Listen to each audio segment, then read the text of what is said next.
చెప్పి ఎట్లనన్నా ప్రజలను మోసం చేసి అధికారంలోకి రావాలని చెప్పి అరిచేతుల స్వర్గం చూపెట్టి ఆ మొండి చేయోళ్ళు మోసం చేసిండ్రు, గెలిచిండ్రు. కానీ నిజంగా చెప్పానంటే తప్పు రేవంత్ రెడ్డిది కాదు, తప్పు రేవంత్ రెడ్డిది కాదు.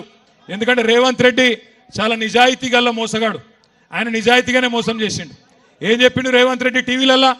ప్రజలు మోసపోవాలని కోరుకుంటారు, చూసిరా మీరు లేదా? అది మోసపోవాలని కోరుకుంటారు ప్రజలు, మోసగాళ్ళని నమ్ముతారు, అందుకే మేము మోసం చేస్తూనే ఉంటాం అని చెప్పిండు.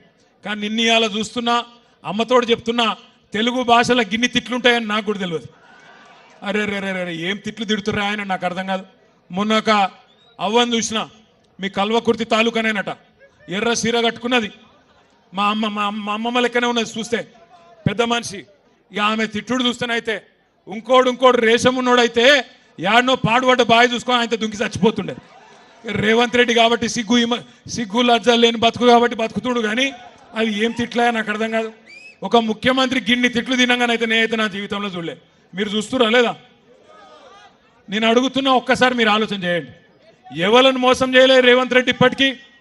కులగణన అన్నాడు, 42% రిజర్వేషన్ అన్నాడు, బీసీలను మోసం చేసిండు. రైతులకు రుణమాఫీ అన్నాడు, 10,000 కాదు 15,000 అన్నాడు, వాళ్ళని మోసం చేసిండు. రైతు కూలీలు 12,000 ఇస్తా అన్నాడు, మరి ఇలా వాళ్ళకు మోసం చేసిండు. ఆడబిడ్డలు 25,000 ఇస్తా అన్నాడు, మిమ్మల్ని మోసం చేసిండు. పెళ్లి కాని అమ్మాయిలు స్కూటీలు ఇస్తా అన్నాడు, తులం బంగారం అన్నాడు, లగ్గం చేసుకుంటే వాళ్ళని మోసం చేసిండు. ఆఖరికి ఈరోజు ఎట్లయిపోయింది పరిస్థితి అంటే, ఈ రాష్ట్రంలో ఒక దిక్కు ఆటో డ్రైవర్ల ఆత్మహత్యలు, ఇంకో దిక్కు చేనేత కార్మికుల ఆత్మహత్యలు, ఇంకో దిక్కు రైతులు.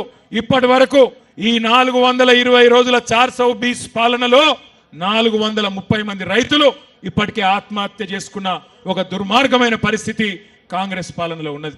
అది మాత్రమే కాదు, ఇప్పుడు మా సోదరులు ఆర్ఎస్ ప్రవీణ్ కుమార్ గారు చెప్పినట్టు, మన పిల్లలు బాగుండాలి, వాళ్ళు బాగా చదువుకోవాలి, విదేశాలకు పోవాలి, ప్రపంచంతో పోటీ పడే బిడ్డలుగా తయారు కావాలని చెప్పి మన నాయకుడు కేసీఆర్ గారు కొత్తగా తెచ్చుకున్న తెలంగాణలో 1022 గురుకుల పాఠశాలలు పెట్టి ఒక్కొక్క పిల్లోడి మీద 1,20,000 రూపాయలు సంవత్సరానికి ఖర్చు పెట్టి వాళ్ళను ఐఐటీలు, ఐఐఎంలు, ఎన్ఐటీలు, నీటులు, గత పెద్ద పరీక్షలలో పాస్ అయ్యేటట్టు వాళ్ళ కోసం ఎస్సీ, ఎస్టీ, బీసీ, మైనారిటీల కోసం గురుకుల పాఠశాలలు పెడితే ఈ సన్నాసికి అవి కూడా నడిపస్తలేదు.